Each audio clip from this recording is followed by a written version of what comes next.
Hi, I'm Julio. I'm here with InMobi. Today we're going to learn why niche DSPs are important and valuable.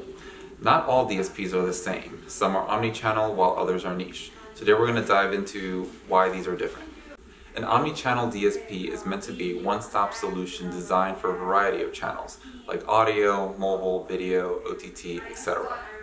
Often these DSPs are ideal for scale and for top-of-the-funnel awareness. A niche DSP is focused on one channel and one channel only, like video or display. Niche DSPs are also focused on mid-funnel and lower funnel goals and objectives. So now, which option is right for you? That all depends on your goals and what KPIs you're trying to achieve.